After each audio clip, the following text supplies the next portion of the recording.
I've coached or am personally friends with some of the most successful gym owners in the world. And today we're covering 5 daily habits that these gym owners have in common. My name is Mark Fisher from Business for Unicorns, and I have to tell you, it was really fun to think through what are the things that separate the best of the best gym owners from everyone else. Now, in a previous video, I've covered things that mega successful gyms do, so you might think of this video as a counterpart because today I want to cover the daily personal habits of mega successful gym owners. And I gotta tell you, I think if you start doing these things, it's gonna be the cure for what ails you. So if you're finding that you're not seeing traction in your gym, if maybe you're feeling motivated and you're just not feeling inspired, you don't have the gas, or maybe you find that some days you're up, but other days you're down and your energy and your inspiration is not consistent. Well, listen, you might have some concerns if that's the case, because it stands to reason that if you can't get more consistent, at very best, you're gonna be on a treadmill. It's always gonna be 2 steps forward and 2 steps back, and nobody wants that. What we want is to feel steady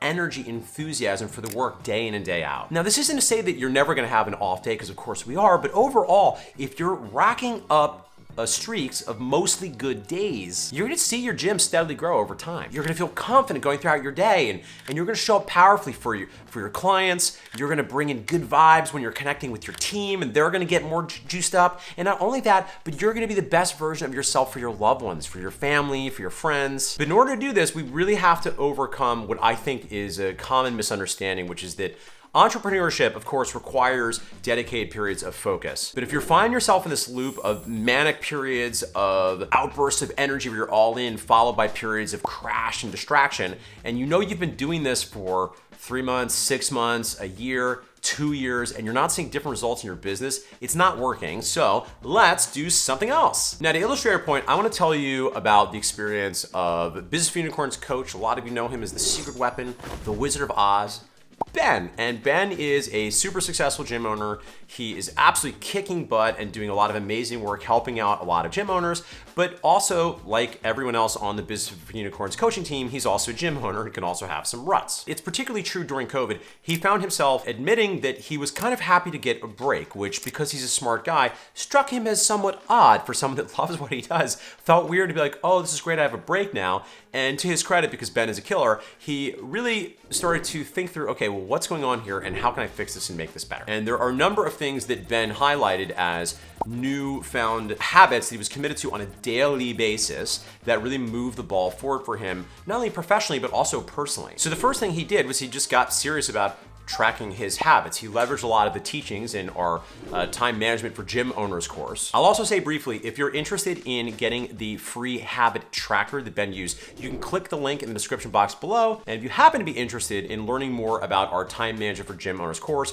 you can also click the link in the description box below and get lifetime access. So what are the things that Ben is doing? Well, now he's doing consistent daily education. He's doing 6 workouts per week, every week. He does regular goal setting activities with his wife, which is super awesome. And he's really built his life around positive communities like his men's group and of course like the Unicorn Society. Because here's the big idea for you. Your life and your gym is a reflection of the sum of your behaviors. And your behaviors are really just a series of daily practices that happen, or in some cases don't happen. And the way to make a daily practice consistent is to identify what is going to move the ball forward and then turn it into a habit. Let's review what I think are the 5 pieces, the 5 habits that I see most commonly across highly successful gym owners. And here's the thing, real talk, I gotta tell you, does every single gym owner I know do every single one of these at a high level?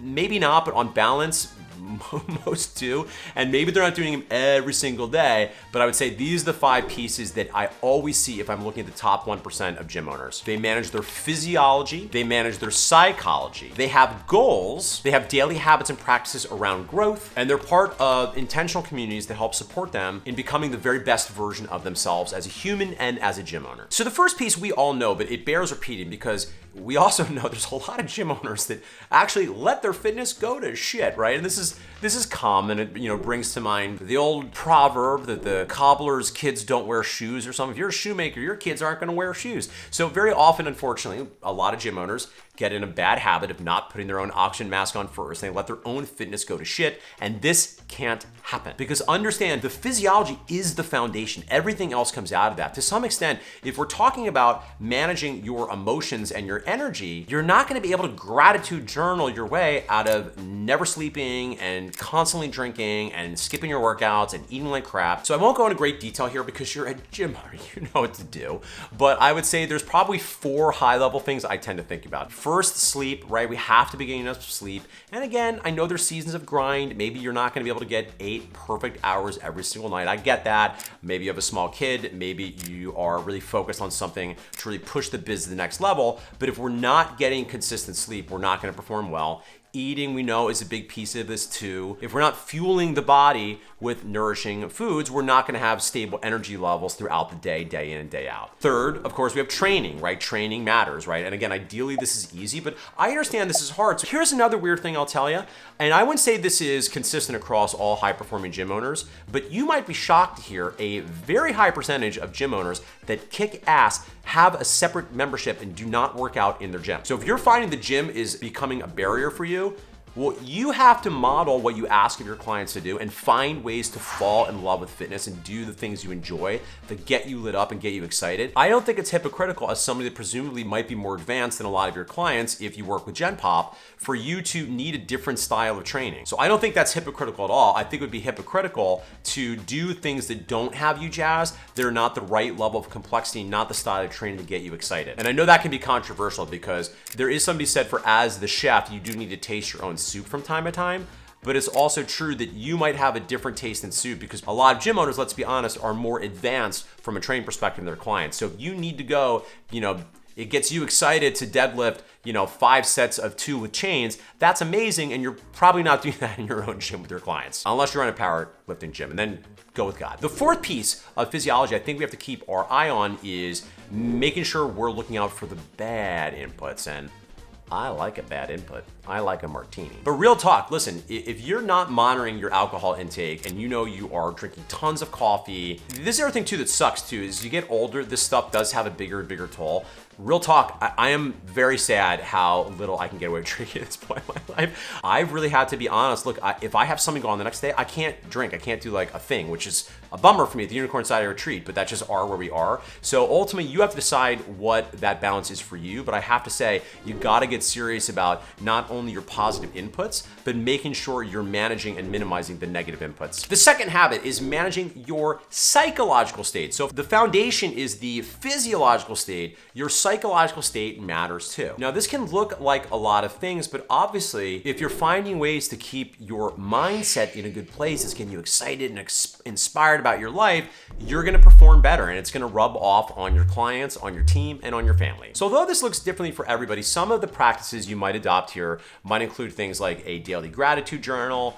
It might include taking a moment at the end of your day during your shutdown ritual to identify 3 things that went well that day. A lot of high-performing gym owners have practices around always starting meetings with gains, with identifying, okay, what is going well right now? What did we accomplish this past week? What are we excited about? I would put meditation in this bucket, though I would actually make the argument meditation is a unique contribution in that I do think there's a physiological element as well, but I would also say there is a psychological element to learn how to just give a little bit less shits. And then of course, I think another thing that can contribute to high performance psychology is what are the inputs of media? Where are you giving your attention? So again, this could be things like minimizing things that trigger you, right? Which for a lot of people is going to be something like the news, but also maximize the inputs. Things like perhaps this YouTube channel, or reading about personal development, or reading about goal setting, or finding podcasts, or forms of information and attention input that get you in a good place and get you, for lack of a better word,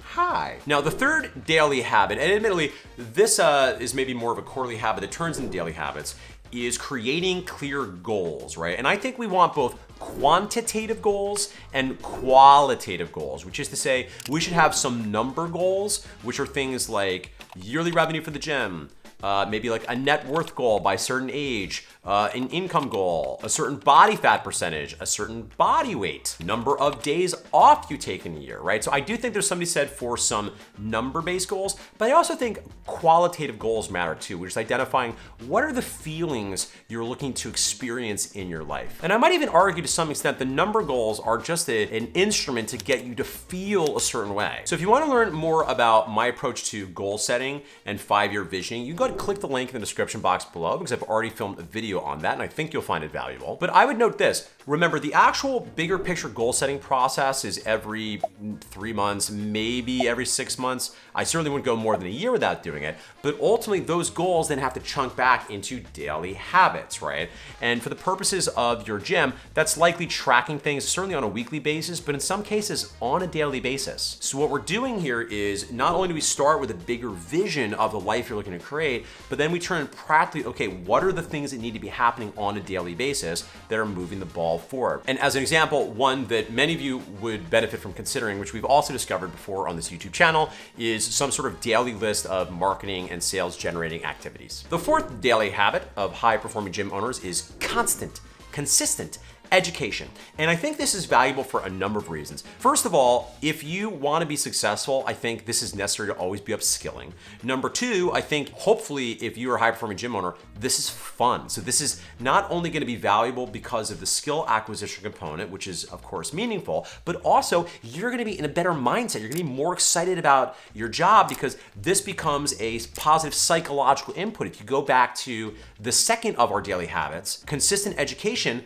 hopefully is making you fun and excited about trying things. We could create a bunch of buckets here, but if I were to give you 5 buckets I think gym owners need to be thinking about, it's probably marketing and sales, general business education. So these are things not necessarily fitness specific. And by the way, if you're looking at some great resources, click the link below and follow us on Instagram. If you scroll down, you should be able to find a post I recently shared with my favorite marketing and sales books for gym owners, and if not, you can DM us and we'll get that to you. The second bucket I'd offer for gym owners continuing education is probably fitness business specific stuff, like this YouTube channel, like the Business of Unicorns podcast. I do think some of our education should be spent studying our craft, studying our specific industry, because there'll be nuances in there that you don't always get from the more general business education. I think the third bucket is what I would call game of business education. These are things like books like Traction that help you understand how to run a business by the numbers. I'd even probably put finance in there. How are you understanding how to run the game of business, which is largely a game of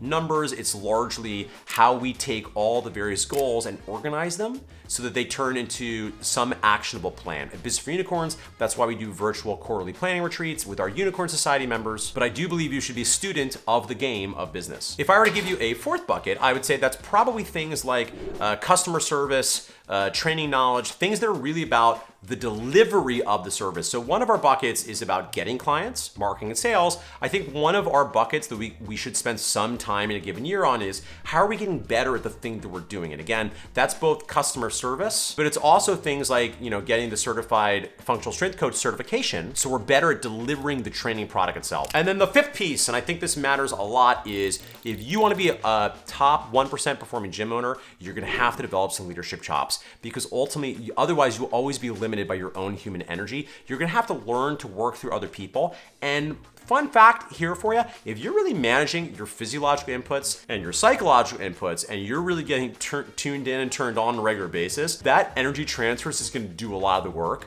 But for best results, you really do need to study leadership as a separate craft. Finally, the fifth and final daily habit of high-performing gym owners is curating supportive relationships. At the end of the day, listen, numbers are a piece of business and that matters, but ultimately we want just not good work, we want good relationships. And I mean this very globally, right? Which is to say, how are we develop positive, nourishing relationships with our clients? How are we doing that with our team? How are we doing that with our family, which again has to be a big piece of this. And by the way, for many of us, the end goal is to have time and positive relationships with our family anyway. It's part of, I think, why a lot of us opened up a business, but we shouldn't be waiting to do that until we achieve some business goal, because in practice, the more we feel good about that foundation of our family life, the better off we're gonna be. And I would also note, some people watching this, maybe you're currently single, maybe you don't have kids. That's great too. I think your chosen family, your social friends are also a very, very valuable piece of being a human. And I think broadly humans underweight social friendships. And then the final bucket, I think, is professional friendships. These could be mentors, these could be peers, these could be what I call menteers, where I have a number of friends that you're a peer, but you're kind of a mentor.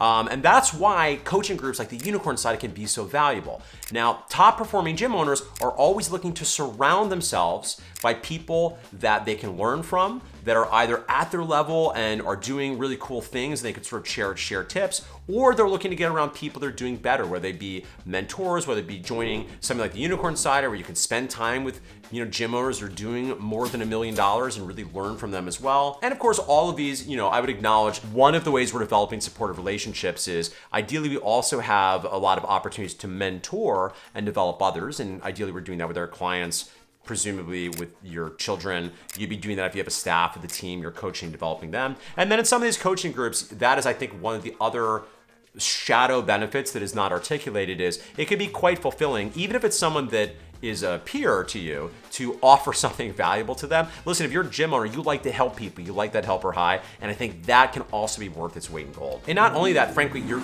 buying speed, right? That's what I always say about the Unicorn Society. The most successful clients that hire us, they don't need us. You don't need the Unicorn Society, but maybe you've absorbed a lot of my YouTubes, you've listened to a lot of Kieran podcasts and read the emails, and at a certain point you think, okay, if I get around them more, I'm both gonna have tactics, I'm gonna have different skill sets, and it's gonna change my mindsets, and I'm gonna get there faster. And there is a cost to going slower than otherwise you could. I'm not suggesting you light your business on fire, but top performing gym owners have a sense of urgency, a bias for action. They're not trying to just take their time on their journey. And again, I'm not suggesting it's like a manic, frenetic, desperate desire to achieve some certain business outcome, but it's something that understands tomorrow is not promised, and we want to be intentional, and we want the shortest path possible. And for people like me, listen, I'll always buy speed. I'll always invest for people that know what they're doing better than I do to help me get there faster. So if you are interested in the Unicorn Society, now is as good a time as any to mention. There will be a description box in the link below if you're interested in finding out more about what we do there. And if you're not ready for that, that's absolutely no problem at all. There are a number of other free resources in there, like we've already discussed, the habit tracker, which you can download for free if you're looking for some template that you can decide what your habits are and have some self-accountability. It's very satisfying. You press buttons and you put in your numbers and then it turns green. That feels really good. It's certainly been one of my secrets. Because remember, your life, your gym is just the sum of your behaviors, and your behaviors are facilitated by the habits that you've created. Now, if I were to give you one thing to do to not be overwhelmed, maybe take a moment, think through these 5 categories: your physiology, your psychology, your goals, your growth, continuing education, and your relationships, and identify what is one thing you can do this week in each of those categories to move the ball forward. If you are interested in finding out more about how we help gym owners just like you achieve more income, more impact, and more freedom, if you like these types of models and thinking exercises, and you want some accountability to make sure that you are both executing effectively and consistently, then go ahead, click the link in the description box below to find out about the Unicorn Society. Or if it's not the time yet, that's totally cool too. Please be sure to check out our other free resources, including but not limited to our podcast, our Instagram, and well, this here YouTube channel. Thank you so much as always for watching. I hope today was valuable for you.